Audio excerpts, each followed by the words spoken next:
Oh, good evening, my geeks and peeps, my explainers and entertainers, my little oodle-ollies. You're just in time for tea. You know, the last time we were sitting at my dining room table, we were talking about Daycare Stories, right? Well, who doesn't love a good sequel? Let's jump back to the good old days of making daycare staff miserable. If you remember that last video, you'll remember that my sister Rachel and I went to this daycare together. She was with the big kids, I was with the little kids. But the two of us had been going to this particular daycare literally from infancy. So the staff knew us. And we both had reputations. Rachel's nickname at this place was Rocky because she would start fights with older kids who were being mean. While when I was about 18 months, I would go up to other kids just learning how to walk and push them over, laughing maniacally.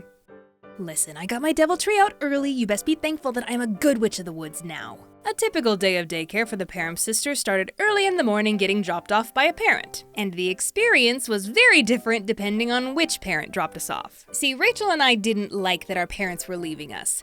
Frankly, we weren't that thrilled being left at daycare to begin with. But we knew to keep that sentiment to ourselves whenever Mom dropped us off. She was incredibly no-nonsense, and our tears and screams would do nothing to sway her.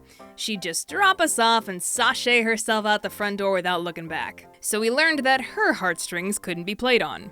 But if Dad was dropping us off... There's a game that both kids and adults play. When little kids play it, it's called dig in a random spot and hopefully find something. When adults play it, it's called Minecraft. Digging in dirt or sand to a kid, it's magical. Mostly because of the slim chance that you might actually find something. But there were two main things that we were all digging for as kids. Say it with me. Buried treasure and dinosaur bones, which makes archaeologists and paleontologists adults that never outgrew it. I caused some major property damage at daycare once by digging. You want to hear about it? Course you do. One day, two kids and I were playing outside in a secluded, shady part of the playground around the back of the building, a spot conveniently difficult for the adults to supervise. The three of us were happily digging away in the dirt when, gasp, we actually found something.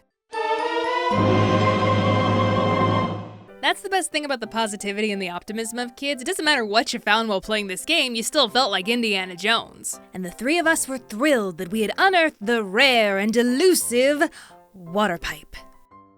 It belongs in a museum! But the moment the three of us walked away for just a second, leaving our dig site unprotected, a random boy saw the exposed pipe in the ground, picked up a big rock, and... he took all the blame. And they had to shut down the water at the daycare for a few days to get it fixed. However, this next story, I absolutely got caught in the act, and I'm pretty sure it's one of those universal childhood experiences. 'Tis a dangerous and often hilarious thing the first time a child figures out that hair is meant to be cut, and scissors are meant for cutting. We all put two and two together real fast, eyeballing those craft scissors in our school supplies. There was only one incident I tried to cut my own hair as a kid, and it was at daycare. Of course, it happened during arts and crafts. I don't even remember what we were making, but it involved scissors, and the person who was supposed to be watching us made the fatal error of looking away for just a second, because that was all the time I needed. I grabbed a piece of my hair, raised the scissors up, and... Rebecca! Don't you even think of... The daycare worker took me to the staff room to sit in timeout with her. A wise thing, not leaving me alone to my own devices. She sat at her desk writing down this little incident in my report card. Snitch. While I had to sit in a chair and not move. But every time another staff member walked in, this lady would say something like, "Hey, do you want to see what happens when Rebecca tries to cut her own hair?" Oh! Okay, Janet, I don't recall asking your opinion on my hairdressing skills, but if we're gonna start playing the shame game, I'm gonna let Kid Becca have the floor. You think my hair's bad, but you paid someone money to make you look like that. If you let me do your hair, it would at least be an improvement. I don't get paid enough for this. And I don't get paid anything to tolerate you, but here we are. Hello, Mrs. Parham. Yes, it's Rebecca again. Mom, I saved you money on my next haircut. Okay, I didn't actually say any of that. But man, I wish I was a fire-breathing roast lord back in the day. Then maybe I would have become an actual stand-up comedian instead of an animator pretending to be one. Did you hear the one about crypto? So as I've said before, Rachel was in a different group than me and we had different activities, so we didn't always get to hang out with each other. But one day, while I was innocently playing with my fellow little kids, an adult plucked me away from whatever I was doing and sat me at a table with with Rachel far away from the rest of her group. It was unmistakable she had purposely been isolated from the other kids. All right, what did you do? You haven't confessed, have you? Demand an attorney, they can't prove anything. What actually happened was the staff had planned an activity where each kid was given a glob of peanut butter that they could sculpt into whatever they wanted. And the best part was that they would eventually get to eat their creations. The problem was, ever since childhood, Rachel has been deathly allergic to peanuts. Seriously, it's a 911 call every single time. She's that sensitive. I once opened a particularly potent jar of peanut butter, closed it after just a few seconds, and when Rachel walked through that area a minute later, her eye began to swell. So naturally, Rachel was not going to be allowed to play with the world's deadliest substance to her. Instead, they gave her some Play-Doh and made me come play with her so she wouldn't be alone. Wow, that sounds like such a wholesome sisterly moment, huh? Am I right? Right?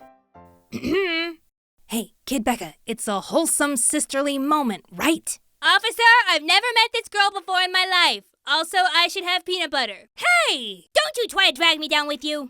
Mind you, I did sit there the whole time playing with Rachel, just very angrily. But when the activity was over and Rachel was far away, they eventually gave me a little spoonful of peanut butter for my trouble. But oh my god, what an absolute brat, right? Never mind that it's a life or death situation where you could have one less sister by the end of the day. But hey, listen, I was not always inconsiderate of my sister. Sometimes I was very helpful. You all know about Smarties, right? Not the good kind, the American kind. The bishop on the chessboard of loser candy. I will hear no arguments to the alternative. Well, this daycare was no stranger to giving out this candy as the occasional treat. And one day, Rachel apparently had gotten her hands on a pack of them. The two of us were in nap time together when she rolled over and whispered, Hey Becca, guess what? What? I got a Smartie stuck up my nose and I can't get it out.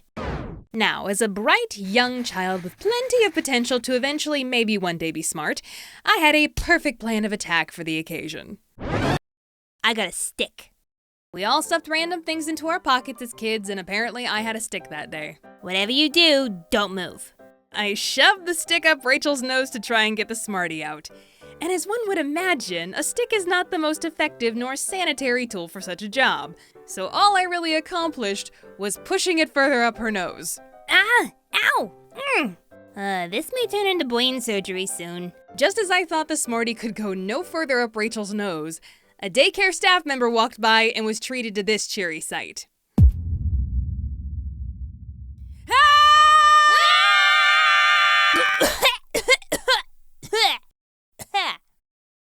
Hey, wouldn't you know it, that little extra push caused it to dislodge and fall down the back of Rachel's throat. Well, there you go, crisis averted. You know, my dad used to tell people that I was smart enough to be a doctor. I think he was lying.